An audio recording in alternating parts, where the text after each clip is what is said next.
Hello साथीहरू, good morning, नमस्कार। आज चाहिँ मेरो हातमा रेडमीको 9A आएको छ। यो चाहिँ लक बिर्सिनु भएको रहेछ कस्टमरले र यसलाई चाहिँ म हातबाटै अनलक गरेर देखाउने छु।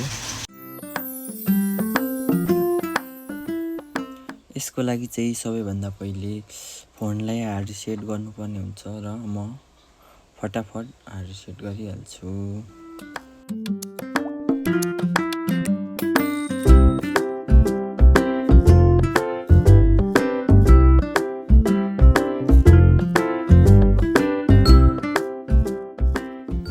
हाम्रो फोन चाहिँ हार्ड रिसेट कम्प्लिट भएको छ र अब हामी अगाडि बढ्छौँ स्टेप बाई स्टेप।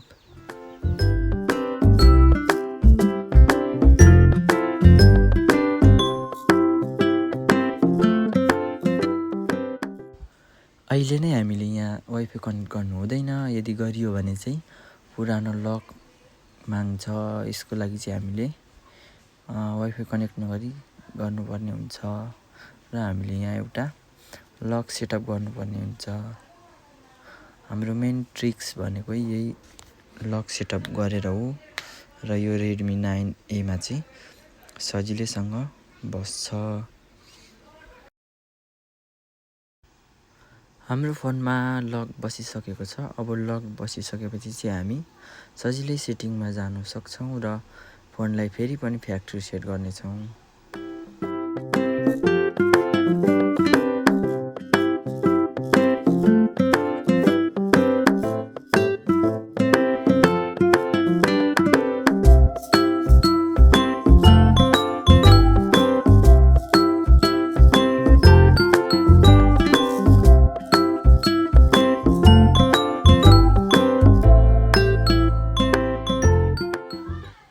फेरि पनि फ्याक्ट्री सेट कम्प्लिट भइसकेको छ र अब यसलाई चाहिँ हामीले वाइफाई जोडेर सेटअप गर्नुपर्ने हुन्छ। वाइफाई जोडेपछि चाहिँ हाम्रो लक माग्छ र अघि राखेको जस्तो राखेको त्यस्तै हालेपछि हाम्रो फोन फाइनली सेटअप हुन्छ।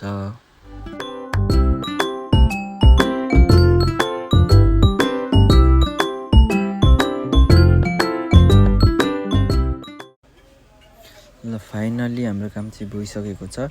जिमेल आइडी हाल्ने ठाउँमा स्किप आइसकेको छ। यो भइसकेपछि अब चाहिँ सरासरी सेटअप गर्नु सकिन्छ।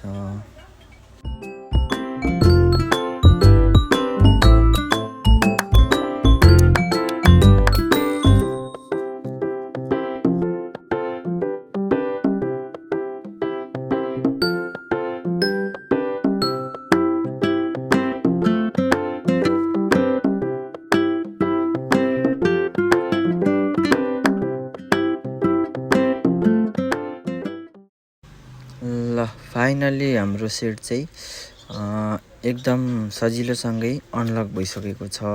अब चाहिँ हामीले यसलाई मजाले चलाउन सकिन्छ।